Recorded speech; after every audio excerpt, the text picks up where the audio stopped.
You're listening to Mr. Allard's Neighborhood. Small town feel with big time ideas. After all, you are entitled to Brad's opinion. Here's your host, Brad Allard. Well, today it won't be my opinion solely. It's going to be the opinion of Derek Weathers of the Cleveland City Council. So he's going to tell us all about it. Here, I'm going to get centered in the camera so they can see me better. How's that, Josh? Am I looking good? All right, thank you.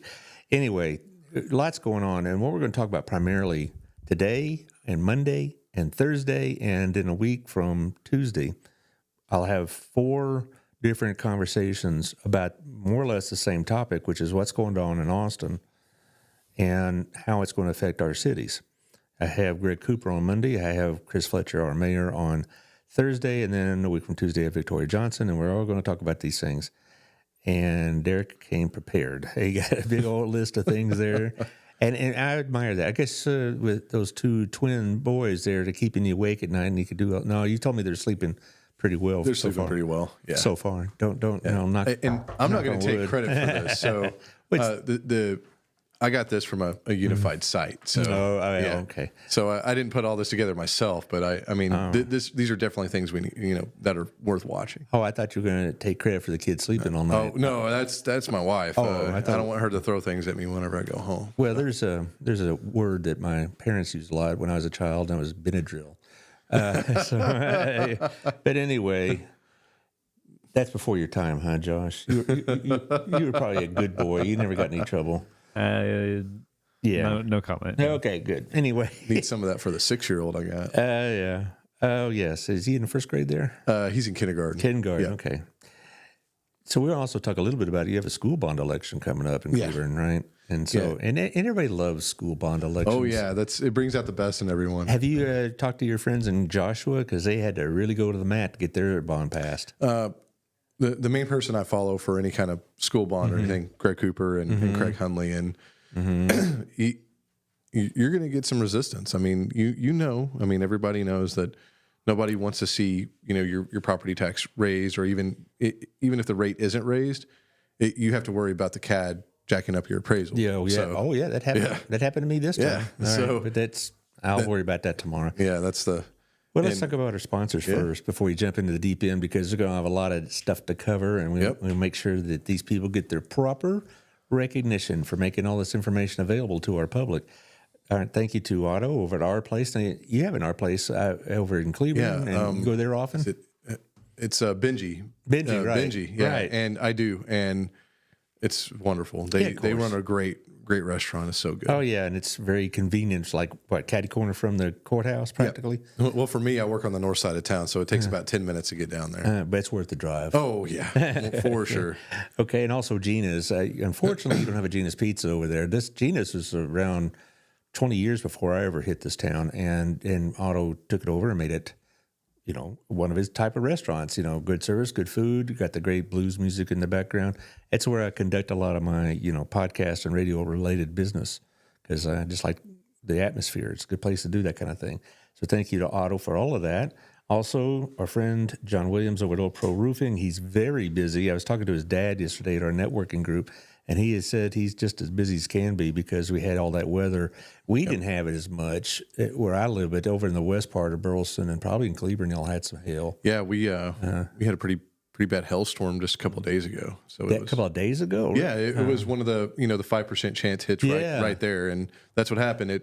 It formed basically right over Cleveland, just sat there for 20 minutes, and then kind of died out after. Really? Yeah, we didn't even get a breeze. But y'all got hit. So I bet Old Pro will be hitting me over there. They'll be over there. And they're here in Old Town. And what I like about them is that everybody needs to make a living, but I don't really trust guys that just come in out of the blue I'd never met before.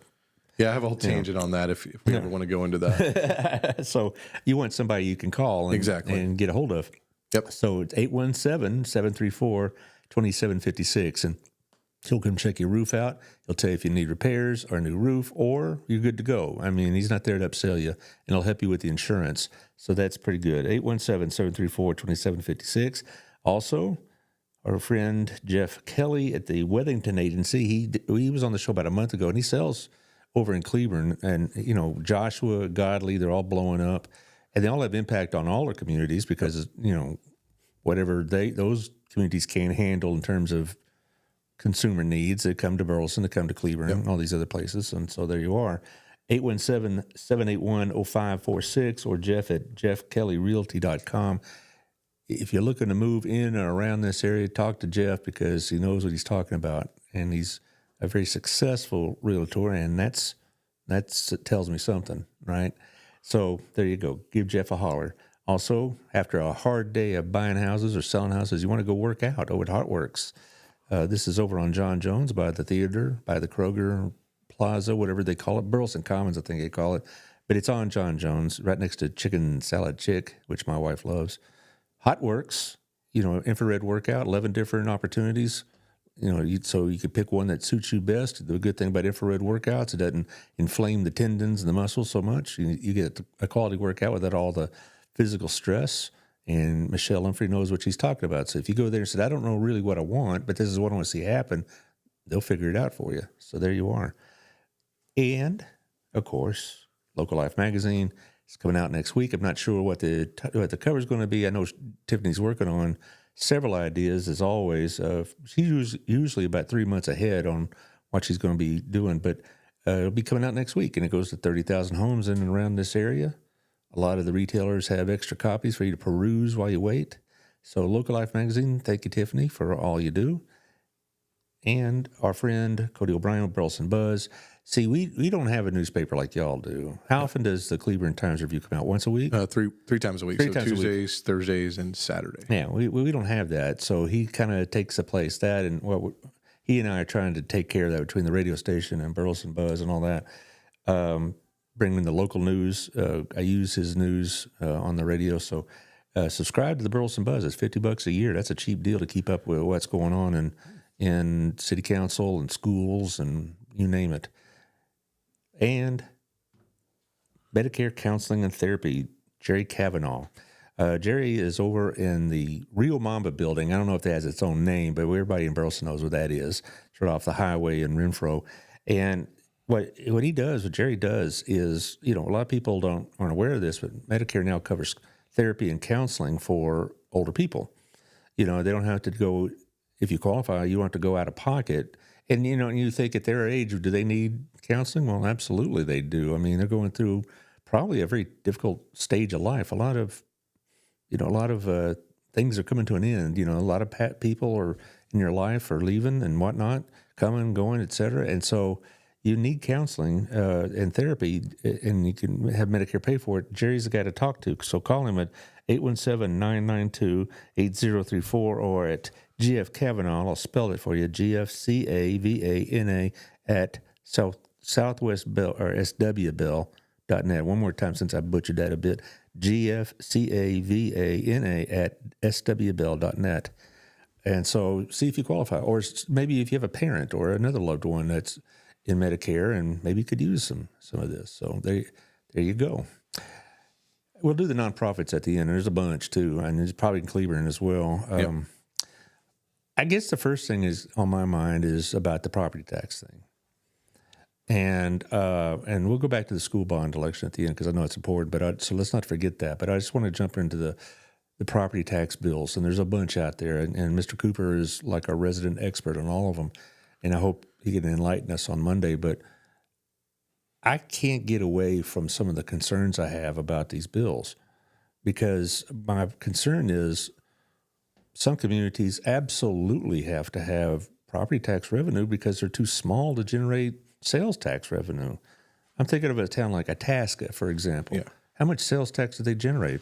How many of those people go to Hillsborough or Fort Worth instead of shopping locally?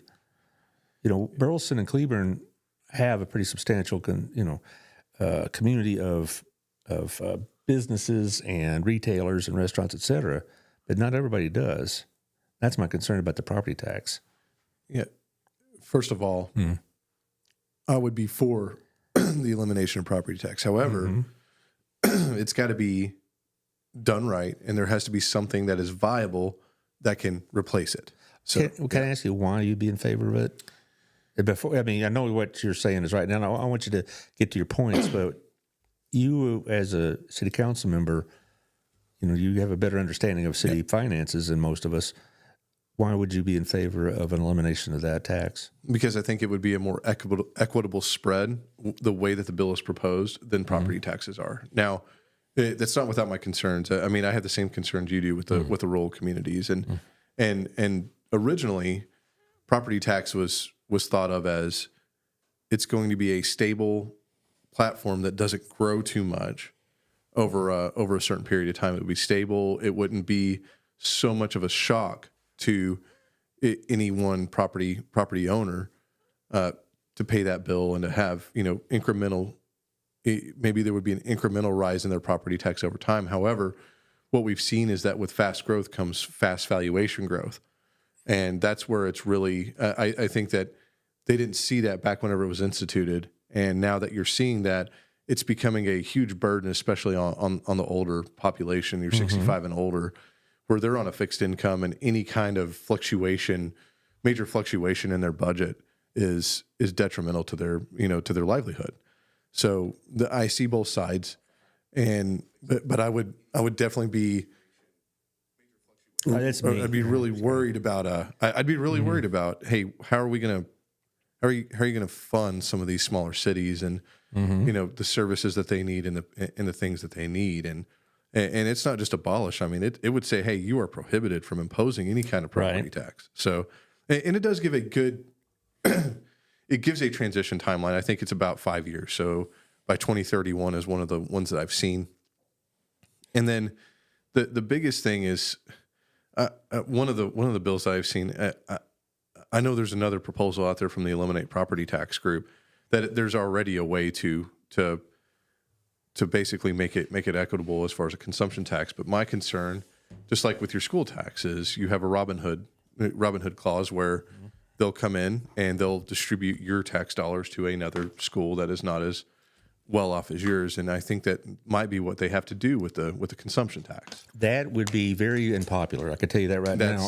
That's a concern, because you'll have people here in Burleson, for example, say, "Hey, we worked hard to make our community this way. We are fortunate in our geographic location to Fort Worth. Blah blah blah. All the reasons why we've grown and Cleveland has grown." And the fact that a lot of our towns, both of our towns, have actively pursued businesses moving into it. Yep.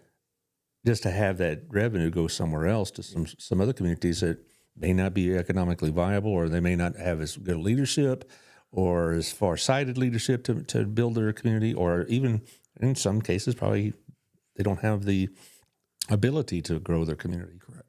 Because I can't see. I bring up Itasca because it's in the middle of nowhere. So, I don't see how they'll ever expand past what they are and they know it. It would take forever to get any kind of growth down to a community like Itasca. It'd either have to come from north from Hillsboro, south from here. And it's just, that's a lot. Well, and that's 100 years from now. Yeah. Well, and even if Hillsboro and others, grow some degree and people live and work in Hillsboro, or you fill in the town, that's not going to bring a lot back, because if you're generated strictly on sales taxes and whatever else, we got here in Burleson, we got major big box realtors and grocery stores. They don't have that in some of these smaller towns. There's only one city that I know of in Texas. I think it's Stafford that runs purely on sales tax. Well, are they an oil town as well? I don't think so. Let's see. I believe they're where's Stafford at? Stafford is Houston area, I think. Is it Stafford? Maybe it's another town, but basically they had a debate on whether to institute a property tax too. So they were running the town completely on sales tax, but to my knowledge, they're the only community that does that. Well, I'm going to let Mr. Cooper speak for himself, so I'm not going to infer or say, what he thinks on it, because he could speak for himself on it. I just have concerns that the sales tax issue would not be equally distributed. You would say that, but you say it would be. Okay, and my point about it, if you take away the property taxes, would those cost savings be passed on to the consumers? Okay, so that's a good question. We talked about apartment complexes prior to the show. Yep. Would apartment rent go down? or just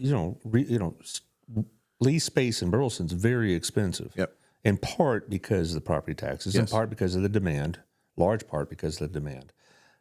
Well, let's say that the property taxes are taken away with the cost of those lease spaces for all those offices on Hidden Creek or whatever else, or for all the retailers over off of Wilshire, would they go down?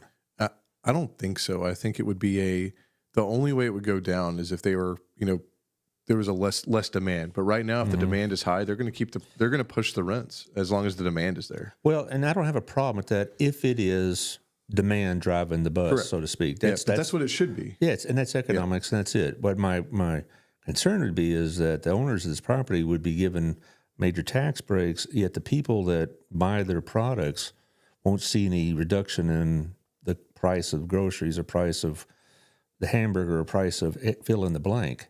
I have no problem with the lease space being what it is if that's what the demand allows, because that's economics. I just don't want to see a situation where the benefit of all the tax breaks don't have a positive effect on the average consumer in our community. I mean, the biggest question that would have to be answered by that is exactly that: is if you're going to take, will the consumption tax that comes in take from our community and put it somewhere else, and then everybody in the community is going to have to decide if they are okay with that.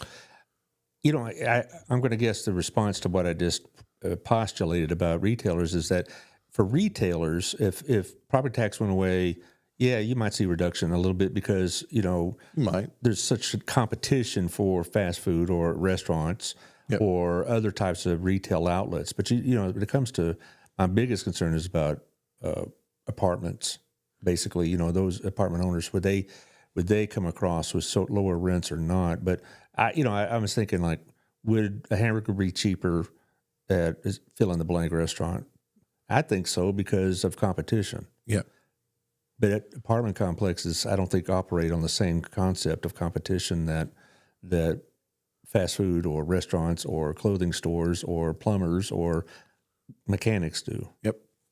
So, And it's also driven more and more. A lot of these multifamily and even single family landlords, especially the corporate landlords, are moving toward using one unified system to set rents and to figure out what the rental rate should be. And demand's going to drive that. And I think the assumption that the rents are going to go down, they may in the very short term, but there's always going to be continuous demand with growth. And I don't think that you'll see a tangible dip in the long term. well, again, I'll let Mr. Cooper address some of these issues because I'm not an expert in this. And there may be some provisos in some of these bills that would try to mitigate some of these effects or whatnot.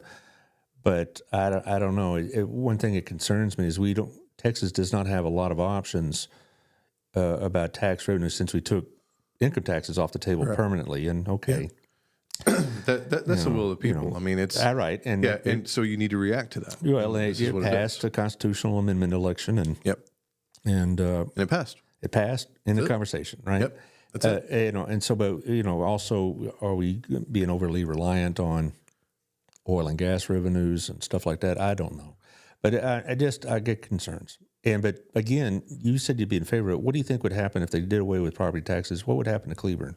Well, right now, 36% of Cleburne's revenue is driven. The revenue that comes in every year is driven off of property tax. So we would need to see the same or just a small percentage more from the consumption tax that's proposed, replace that revenue.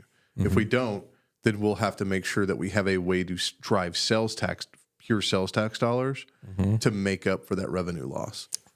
And that's tough. That's going to be tough because you have to have the infrastructure in place. You have to be prepared for that, and you have to act with intent whenever it comes to accelerating sales tax dollars. Now, that's already intuitively, I think that our council anyway has said, hey, we want to set the stage for that, but that's going to take 10, 20 years at least to set the groundwork for that. Last time we talked, when we were back in the hub during the reconstruction of this place, you talked about the Amazon fulfillment center. Oh, opening. yeah. That's a big deal, right? It's a big deal. Yes. What, among the reasons why it's a big deal is because it'll be eventually a big contributor to your budget Yep. Absolutely. because of property taxes. Yes. But you wouldn't get sales tax from them. No. So the benefit of having that would be, jobs. It would certainly. be the property tax. Yeah. Yep. Yeah, but people working there and all that, and it's great. But as far as directly impacting the city budget, all that revenue that you were counting on from that Amazon fulfillment center would no longer be coming, would it? No. And you'd have to make that up somewhere. You would, but then again, you would have to make it up both for your residential, commercial, industrial. I mean, the Walmart distribution center that we have there, the Johns Manville, a lot of our industrial users, some of the biggest property taxpayers in the city. So it would definitely be a step change in the way that any city would manage their budget. Same thing with Burleson and with all that industrial warehousing down south of us. Yeah. With Chicken Express and McLean Foods and all that. They're big contributors to our budget. Now, I know that how, tax abatements and all that work, you don't see that benefit year one. That's something that's way down the road. But they've been there a while, and they contribute to our budget. And then you take the property tax out, they're not paying sales taxes on McLean Foods. So so that's why, and it's another, it would put a tremendous burden on local communities to generate the kind of sales revenue they need. Not just, and of course the revenue, the rate would go up, obviously. Yeah. I don't know how much. I've heard different numbers from it'd go up from what it is now to 11.5%. I've heard others to 15. I've heard as high as 22. Yeah, I've heard all these numbers. So I don't know which one is more valid than the other, but I don't know if the people putting out 22 are trying to scare you, and the people that putting out 10.5 or 11 are trying to reassure you and whatever, but it will rise, no doubt about it.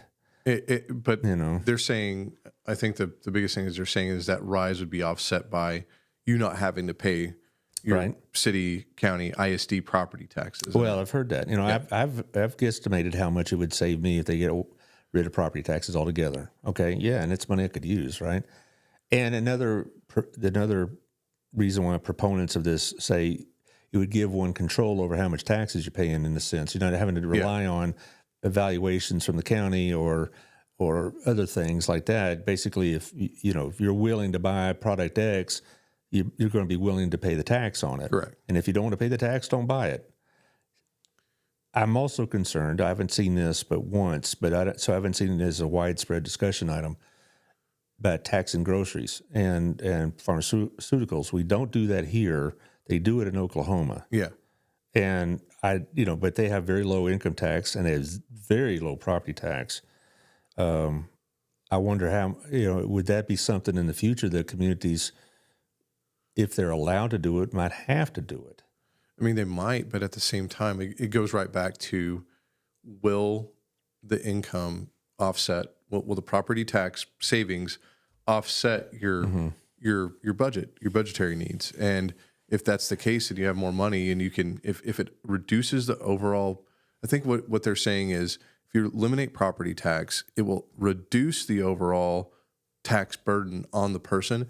And it'll also reduce the volatility, especially in our, somebody over 65 having to completely and arbitrarily rely on the CAD not to raise their valuation so high that they can't afford the property tax. That's one of the biggest problems and the drivers behind this movement, and it's valid. Yeah, I was going to bring that up too. About the proponents say that they could point out to numerous examples of people basically being taxed out of their homes. Yeah, and this would prevent that from happening. And I get that, I do, because. I'm at the point, my wife and I, we're fairly set in our income, so we would not be able to afford massive increases in taxes, whether it be the rates or the valuation. And that's where this is all coming from, especially in the last 5 to 10 years, some of these absolutely outrageous valuations come in and they just simply destroy the budgets of these people, and they can't afford it. And therefore they have to move, they have to sell, more, way earlier than they would like to, or at all. They didn't want to sell at all, and now they're being forced to do that because of the valuation, because of the property taxes. And in some cases, it is egregious. I mean, the example I have is my my wife's uncle, his property taxes went from $9,000 a year on a $1.1 million house to $17,000. Right. Because of the valuation jump. The valuation on the house jumped in 1 year from, I think it was $500,000 to about $1.2 million. Yeah. Therefore, almost doubled his taxes. And it was just, and that's with a veteran's exemption too, because he's 80% disabled. That is egregious. And that will cause somebody to have to move. And it's just, that has to change for sure. Well, I think our conversation reflects the complexity of this issue. It's not all black and white. No. One's good, one's bad. And what I think is good, what you think is bad, et cetera, that kind of rubbish. But it just, if they could find a way, I guess, without being too intrusive as a government entity, that the state could come and create a process by which the scenario you just described wouldn't happen.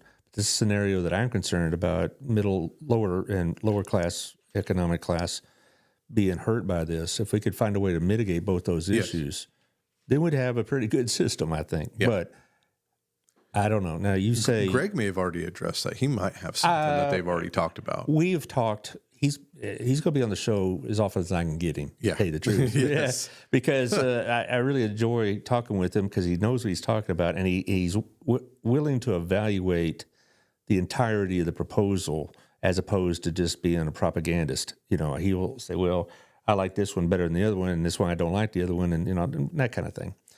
So, but as far as your position as a city council member being in favor of this, is that you don't have to name names, but what about the rest of your council? I mean, they got to have these same concerns. I don't know.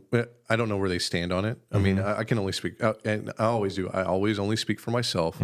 I'm in favor of it because fundamentally I'm in favor of something that, if done right, will reduce the tax burden on a citizen, and that's what it is. Well, I guess still a lot of stuff floating around, and we haven't had a final vote on that, nor on the school voucher. This is going to take. That's a whole different subject. Yeah, well, it really. I mean, you may have some thoughts on the matter, but that's not really your. That's lane. not my lane. Yeah, not your purview, so to speak. But I do have going to be 4 kids in school, so that I have an opinion on it, but it's definitely not my lane. Yeah. Well, you're welcome to express your opinion, but that's. I mean, it doesn't. I mean, I'm not excited about growing the government by $11 billion, and it doesn't do anything. It completely conflicts with the eliminate property tax, stop growing government. It's not. It's not, in my view, conservative. However, it's on the Republican plank too. So, do I want to respect that? Yes. Am I going to have the juice to change it? No. So it's something that's going to come up. It's something that's going to get passed, and there's a lot more other things that I do agree with. Specifically our state representative on, who's doing a wonderful job representing us down in Austin right now. We're going to disagree on the platform's 307. Somewhere in that neighborhood of 300 planks. If you agree on every single plank, then that's a problem in and of itself. You're not thinking. Yeah, you're not thinking. So you're not reading it. This is going to be a fierce debate, but fundamentally, I'm not in favor of growing government. And this is what it's going to do. It's going to add $11 billion to the budget over the next 10 years, and that's certainly not something I'd like to see. You're talking about the voucher itself. Yeah, the voucher program itself. Yeah. Well, okay. We'll leave that out again to the Monday, but Greg can go over that a little bit. There's more. Another issue, kind of in this vein, that's been bothering me about the state of Texas for quite some time, and that is, it seems like every 2 years they take a little bit away from local governing. That's correct. Yeah. Do you have anything going on now about that? So there's a lot of bills right now down in Austin that will fundamentally take away local control from the governing entities, and in my view, why that's bad is. The state representatives, the senators, the governor, respectfully, they're not in Cleveland. They don't see the potholes. They don't see the things that affect the daily quality of life for my constituents. Therefore, it's on me to make sure that those things get fixed. That we give our city staff the resources that they need. And every time the legislature's in session, local control is in danger. And just like. The ability to manage and issue certain types of debt for the cities. You know, the certificates of obligation are under attack. And the main thing that cities use, you know, especially Cleburne, use certificates of obligation for are water, wastewater to manage infrastructure. And to, you know, one of the bills that is out there that would restrict a lot of uses like building a police station or fire station, which is frankly, that's still managing infrastructure. I need a fire station. I need the police station for Cleburne was built before I was born. Right. And it was built significantly before I was born. And we need a new public safety building. We're going to need a new fire station here in the next 2 to 4 years. We've had a lot of discussions on this show about police stations and fire stations. And so, yes. And it's simply, these are the problems that whenever you have growth, and I want to be clear, you know, there's a population out there that says, well, you know, Cleburne wants to grow. That's not necessarily the case.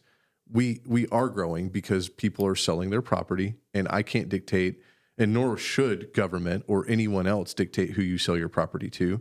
Therefore, we have to be prepared for that growth, and the things that we put in place prepare us for that growth and allow us to keep up with it. Well, that's the same problem Burleson's having, you know, about the growth issues in the streets and the water and you know. How to manage that. Yeah, we had a real big to-do last month about, you know, trash collection. I mean, all the exciting stuff about city politics, right? But that was such an interesting debate on the trash side because we only so Cleburne has our own trucks. We have our own trucks, and we have the cans, right? And to be frank, I thought you guys had that too.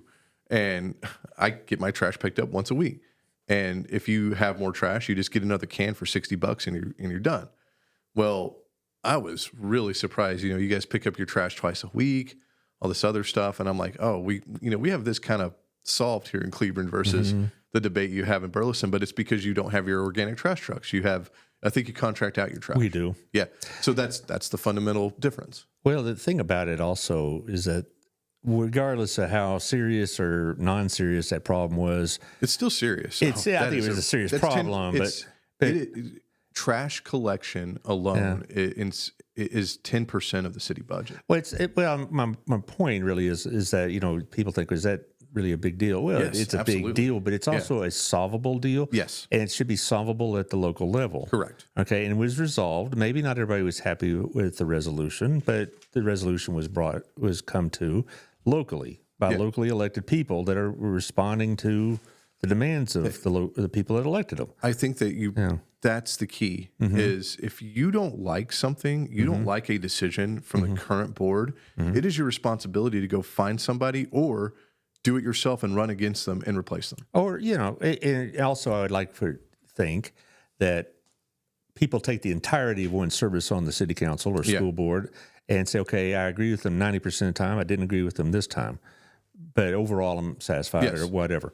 You know, not everybody does that, though, because you get some people I know that will probably never vote for, you know, X again because of the trash. Yeah. I'll never forgive them for not voting the way I wanted them to on trash. But that's just part of the gig, I suppose. It is. But the point is that we didn't have to go to Austin to get that solved, did we? Correct. And we solved didn't have to, solved here. And there's also, I'm not sure the bill itself, but there is one that would greatly limit the city's ability for zoning and planning. Yeah, so this one it's a couple of them. The accessory dwelling units, you know, it's your mother-in-law houses and things like that. It'll put a lot of restrictions on what you can and cannot do and cannot adopt. And then, you know, housing density.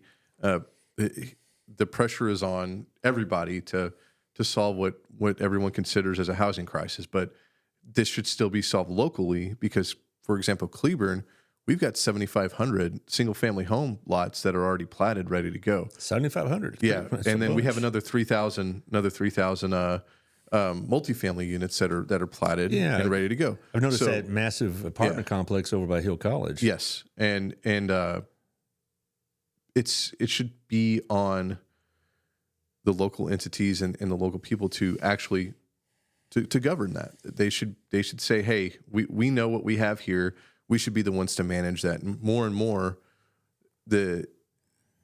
what it is an adversarial relationship between your legislature and the local governments. And some of that may be earned. You know, some of these local governments are not fiscally responsible. They don't listen to their constituents.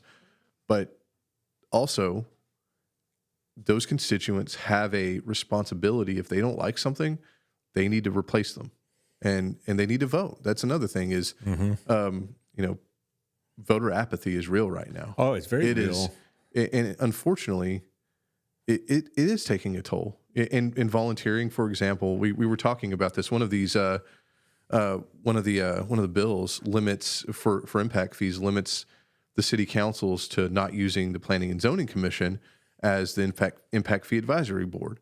Well, the Planning and Zoning Commission is there exactly for something like that, and it's already hard enough to fill slots with volunteers to fill all of our city boards. And now you've taken, not only have you taken local control, but now you've taken it out of the people that have been, educating themselves on their own time for years to help the city, or they have some sort of knowledge of it. They're realtors, they're builders, they're developers, and they just want to do what's right for the city. It's interesting.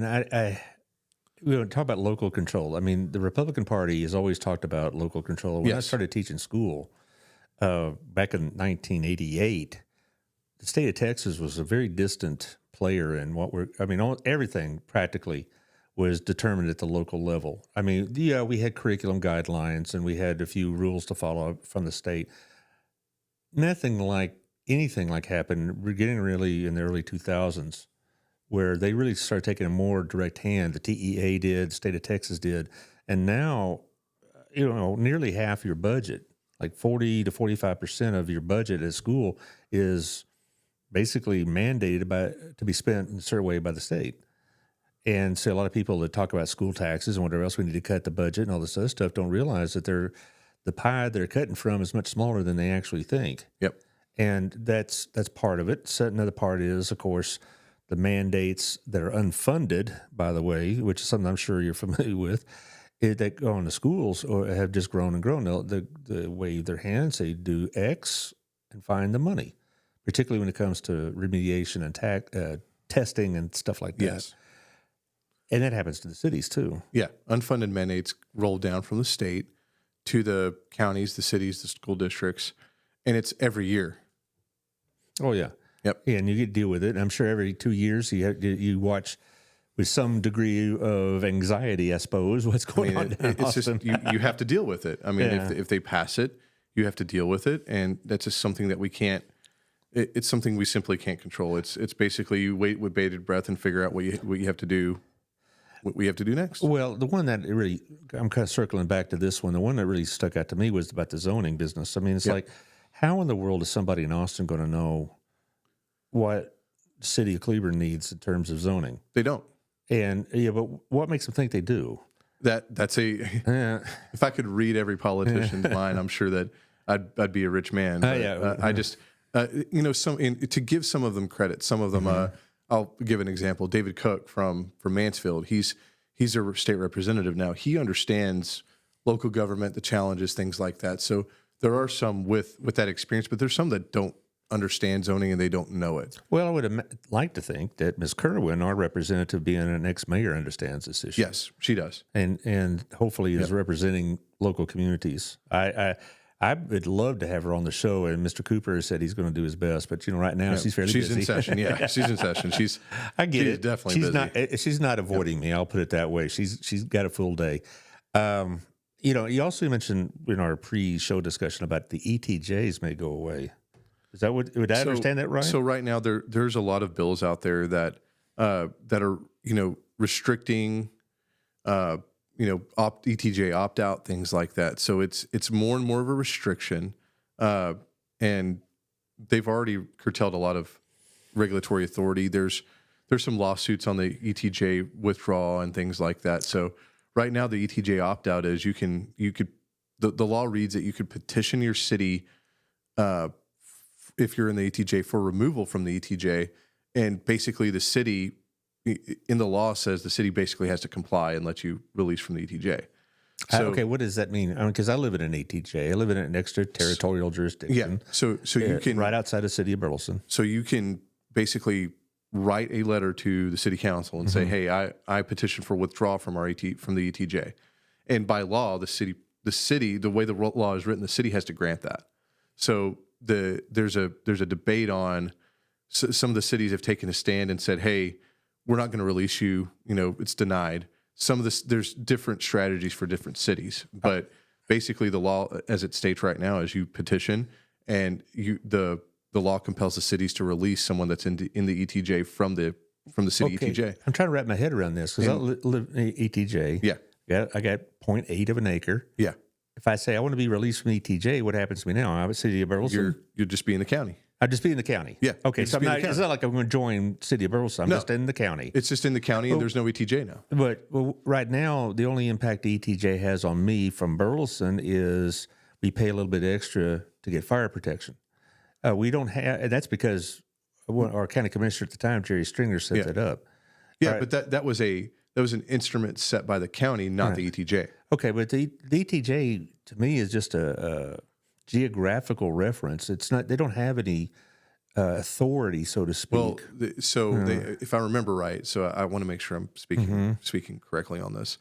In the ETJ, we didn't have zoning authority, but you have platting authority. So, however, with all the ETJ changes, for example, Cleburne, we relinquished platting authority in our ETJ back to the county because that's where it should sit since we really don't have much anyway. And really, in my view, and this is just my own personal opinion, with the elimination of forced annexation, the ETJ has become a relic. Right. So and that's all it is. It was originally meant to prepare those lands and to, for the city to have a little bit of platting oversight for areas that they were going to target for annexation. And with the elimination of forced annexation, it's really become a relic, and it's really become a liability. It depends on where your CCN lies, which is your utilities, where you provide utilities and things like that. But it's a relic.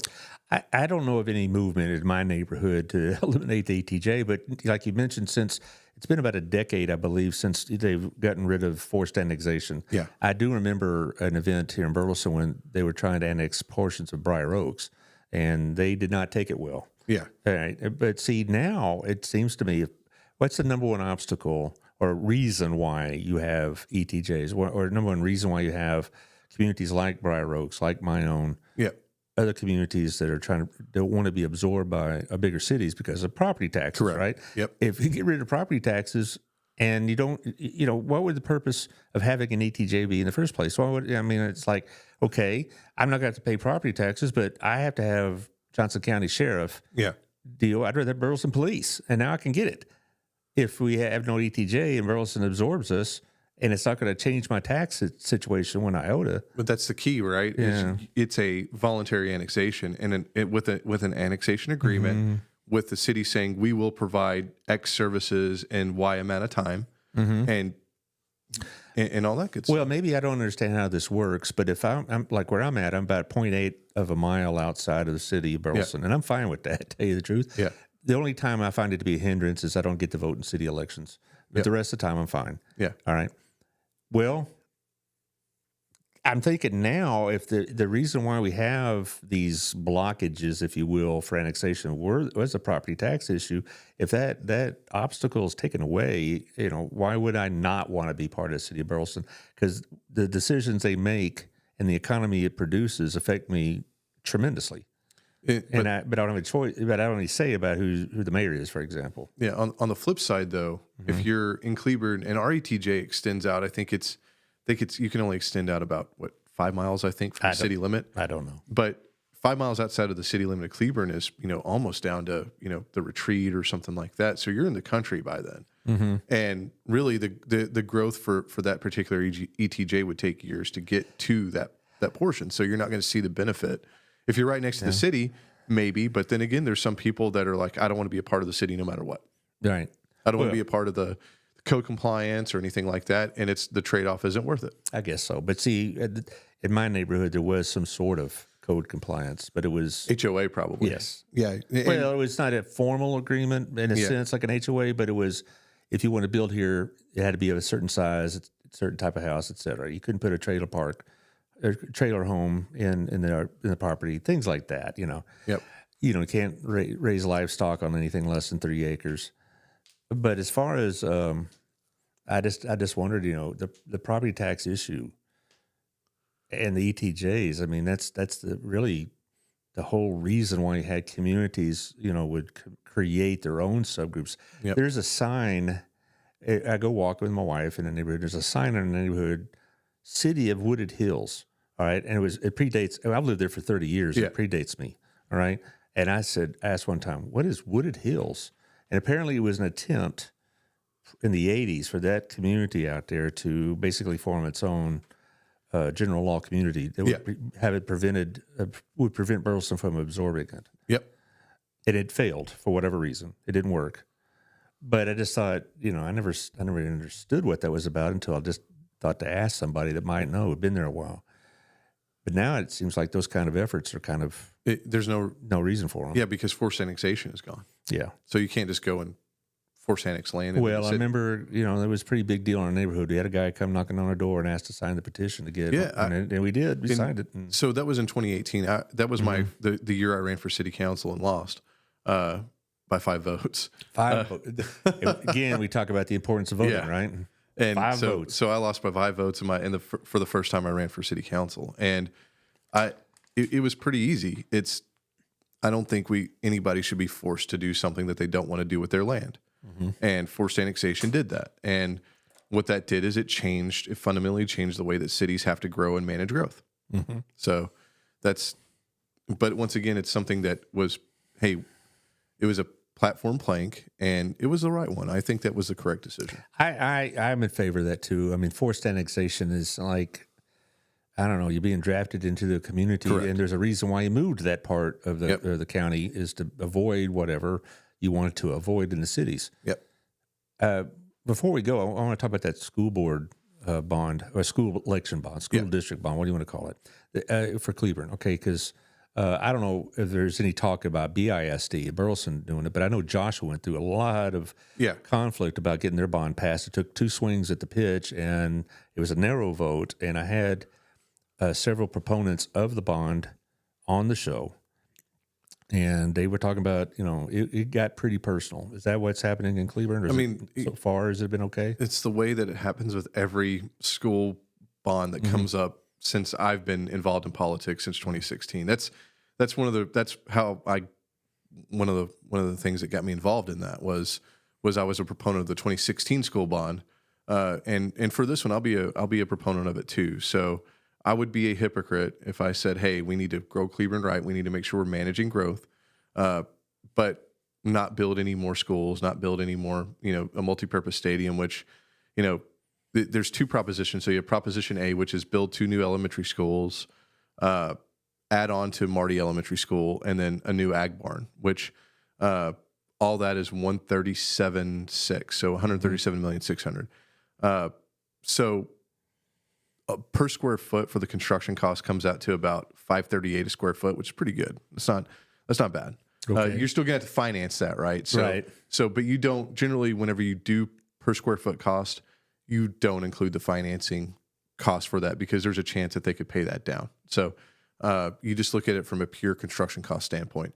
For the stadium, it's not just it's unique in the way that they are not billing it as just a football stadium. They need it's already on campus, so there's already infrastructure in place for it. They already have a football field there, but adding parking, adding a few other not a field house, adding a press box and a little bit more infrastructure around it for $27 million is while that's a high number, it's not nearly as high as you've seen. These $80, $90, $100 million stadiums. Like over at Allard. And it's going to be used and it'll be used year round. It'll be a multi-purpose stadium where they can do track meets and soccer, football, basically everything every sport that they can hold there, they will. I can tell you as a veteran of school bond elections, both not just as a voter, but on 2006, it was on the committee that helped propose school bonds as like a teacher representative or something like that. The athletic component of any bond is the most controversial. Yeah. It is. Absolutely. I mean, especially in Cleburne. Right. Yeah. Well, in 2002, we had a bond to build schools, and they tacked on that what is now, I still call it Elk Stadium, dadgummit. Of course, y'all still got the Rock out there, right? The Yellow Jacket Stadium built in the New Deal or something like that. Yeah. And that's where the need for that new multi-purpose facility would come from, is there's no room to expand parking. Some of the renovation estimates, I think The renovation estimates I heard were like somewhere in the $52 million range to make it ADA compliant, which it makes sense. I mean, if you're going to do it, maybe that's a little high, but either way, it's going to be expensive versus retrofitting is expensive. It's expensive. So $27 million to do it, it makes sense. There's some with some of the ways that they say it's not. They legally say it's not going to raise your tax rate, but intuitively everybody knows that you build these schools in a certain area, it might raise your valuation, which will affect your property tax rate. Well, it's your property tax. Right. We had a lot of hair pulling about all the bonds we've had. I've been through 3 of them, and they've all passed. But the last one that built Centennial High School had its share of controversy because it was going to be a very, very not just expensive. It's going to be at the time one of the largest square foot high school buildings in the state, and you're going to have the indoor practice facility and all this other stuff. And so we've had other related issues about equity between the high schools, on and on and on. And so it's going to be get kind of tense. I can tell you that right now. It will. Is this going to be on a May election? Yes, it'll be May 5th, I think. Okay, it'd be the first Saturday in May. Well, I'll tell you what, if you have somebody on that committee or whatever that wants some airtime here, I got some space left in late April if they want to talk about it. You can send them my way. But I know that the last 3 elections or so for Burleson have been fairly calm, and I'm hoping that stays this way. We don't have any elections this year, which is a blessing. Our 2 school board members reapplied, so to speak, and they didn't draw any opposition, so they're going to serve another term. Yep. And our next election in the city is a week from week from May, rather, say it right. And so that's a blessing. We could use a break. With Cleburne, both the city council members that were up this year and the school board members didn't have anybody file to run against them, so they refiled, and we'll keep going. And it just when are you up again? I'm up next year, so it'll be 2026. Well, you probably will scare everybody off. I don't see any big. Scary. You got to scare. I've heard about the Weathers machine over there, the political machine, the Tammany Hall of Johnson County over there. Anyway, let's talk about a couple of the nonprofits before you get away from. We got a lot going on, and so do you. And I'll let you at the end. Please tell us what's going on. In a couple of days, on the 29th, they're going to have a craft sale over at First Christian Church for the Kindred Montessori School. Sarah Ross and I visited about this. I met her at a chamber event, and she asked for a coffee meeting to talk about this. So I got to know what she's trying to do. They're trying to create a Montessori school, and it's going to be housed in the First Christian Church as soon as they get some renovations done and things of that nature. So at that church from 11 to 4, they're going to have a craft sale. So drop on by and take a look what's going on and get some information from Sarah Ross about what Kindred Montessori is all about.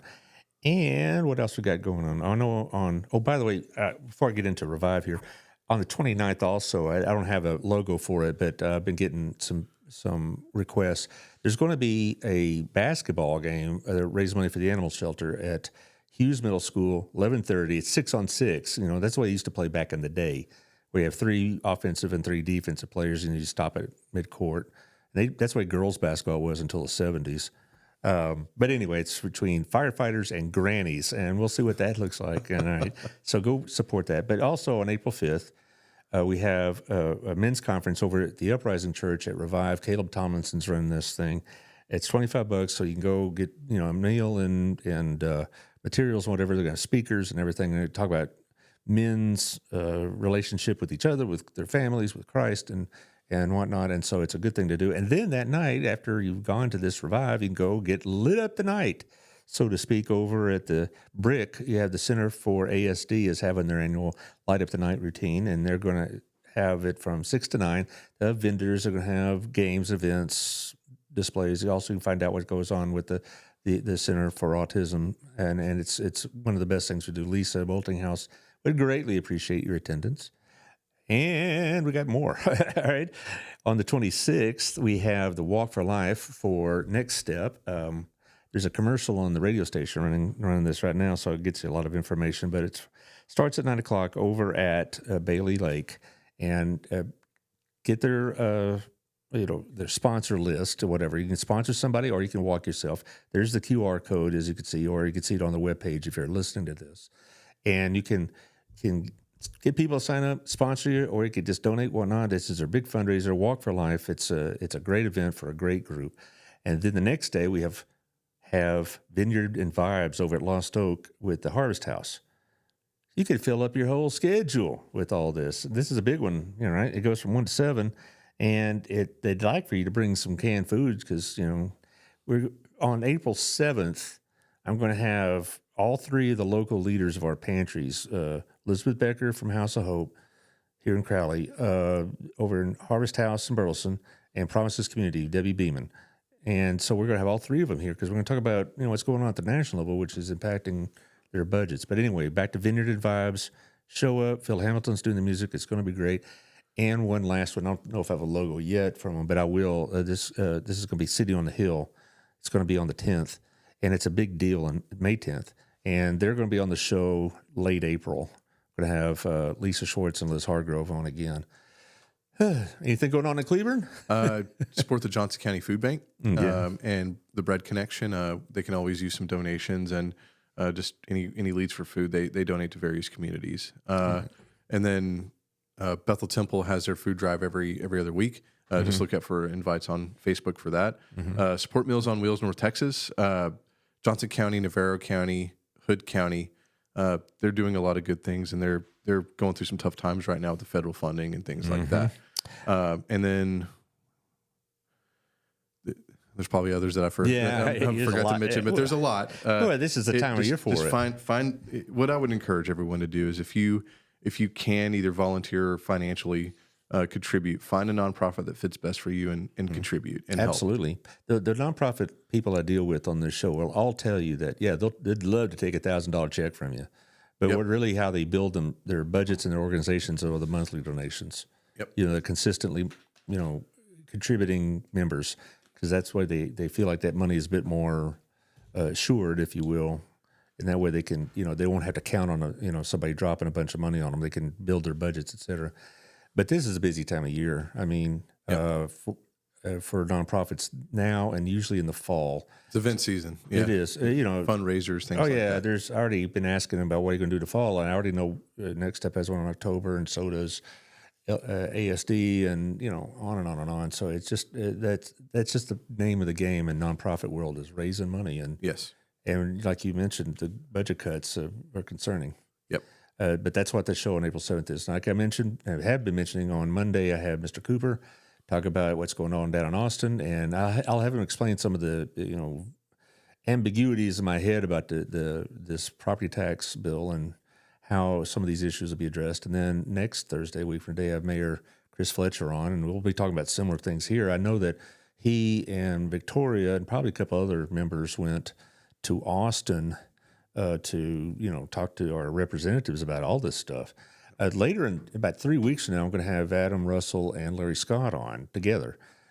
So there's a lot of news coming out about what's going on. So I'm hoping this is a place to be tuned in to what's going on in your community. Yep. Josh, run the radio ads real quick. 88.3 The Journey will be promoting this show, and so Rich Hooper, and he's going to be. Yep. He's telling people, hey, this is what they're talking about, so check it out if you will, and that kind of thing. And also, this show will be on tonight on my radio station, Community Radio TX, which is on Audacity, TuneIn, and Live 365. So there's 3 different apps you could use to find it. So Community Radio TX. This show is going to be on tomorrow, and it's going to be on at 1 o'clock. Let me say this again because I'm kind of butchering it up. 6 o'clock tonight, 1 o'clock tomorrow afternoon. And so people that are interested in this, push them towards these shows so they can find out what's going on, all right? Because I think what a lot of us are kind of drifting in the dark. I mean, we're picking up pieces of what's going on down in Austin. Hopefully this show will help clarify some of that anyway. Anyway, so again, tune in, Odyssey, Live in 365, Community Radio. Tune in and see what's going on. Thank you, Josh. Thank you. You survived another week, I suppose. Yeah, you don't look like you have a busy schedule today, but I know y'all are been booked up quite a bit this week. What's the deal? Y'all just getting to be that popular? I guess so. Yeah, I guess so, because I know that Taylor, I remember him, Taylor, is that his name? I haven't seen him around in a while. Yeah, well, he's a big shot. So he says he's really booked. So good for him. Thanks for listening, and y'all take care, and I'll see y'all next week.